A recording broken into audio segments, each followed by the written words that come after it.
Hello बच्चों, let's read this question. The question says that evaluate the following. Limit theta tends to 0, 1 minus cos theta upon 2 theta square. इस question में limit theta tends to 0, 1 minus cos theta upon 2 theta square की value निकालनी है। बहुत ही simple सा question है। इस question में जो की कॉन्सेप्ट यूज हो रहा है पहले वो लिख लेते हैं। की कॉन्सेप्ट क्या यूज हो रहा है? That limit x tends to 0 sine x upon x 1 के इक्वल होता है। और जो दूसरा की कॉन्सेप्ट यूज हो रहा है वो ये हो रहा है कि 1 माइनस कॉस 2 थीटा ये 2 साइन स्क्वायर थीटा के इक्वल होता है। तो इसी कॉन्सेप्ट को यूज कर लेते हैं। लिख सकते हैं limit theta tends to 0, 1 minus cos theta upon 2 theta square. अब limit theta tends to 0, 1 minus cos 2 theta 2 sine square theta के इक्वल होता है। मतलब अगर यहाँ 2 थीटा है तो यहाँ उसका हाफ हो जाएगा एंगल। तो अगर यहाँ थीटा है तो यहाँ पे थीटा बाई 2 लिख सकते हैं। तो ये क्या हो जाएगा? 2 sine square theta by 2 whole upon 2 theta square.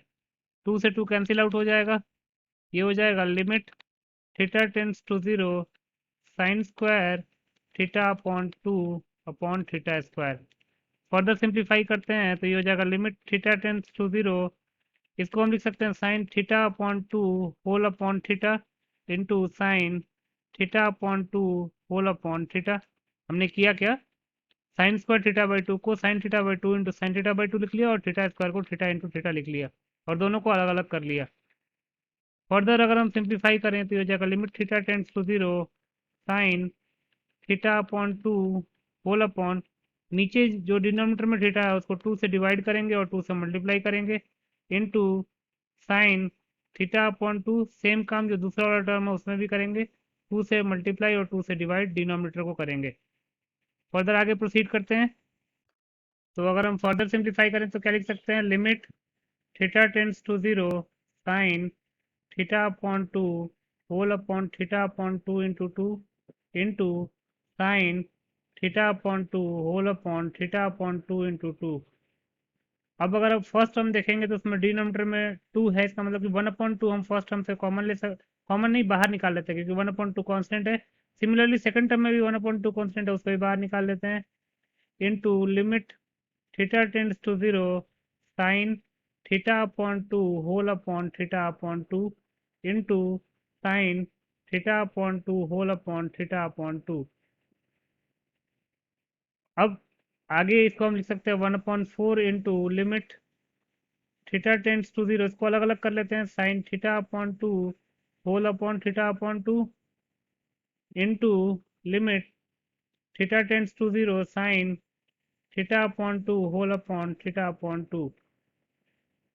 अब अगर आप एक चीज़ ध्यान से देखेंगे तो चूंकि थीटा टेंड्स टू 0 है तो थीटा अपॉन 2 भी टेंड्स टू 0 ही होगा। और हमको अभी हमने एक की कॉन्सेप्ट लिखा था limit theta tends to 0 sine theta upon theta is equal to 1। तो theta tends to 0 sine theta upon theta 1 के इक्वल होता है, तो theta tends to 0 sine theta upon theta upon 2 भी 1 के इक्वल होगा। क्योंकि अगर थीटा टेंड्स टू 0 है तो थीटा अपॉन 2 भी टेंड्स टू 0 होगा। इसको लिख सकते हैं 1/4 इंटू 1 क्योंकि जो फर्स्ट लिमिट है उसकी वैल्यू भी 1 आएगी और सेकंड लिमिट है उसकी वैल्यू भी 1 आएगी, दोनों तो सेम ही लिमिट है। तो इसका आंसर आ गया 1/4। तो लिख सकते हैं hence 1/4 is the required answer. So this is your final answer. I hope you understood it well. Best of luck.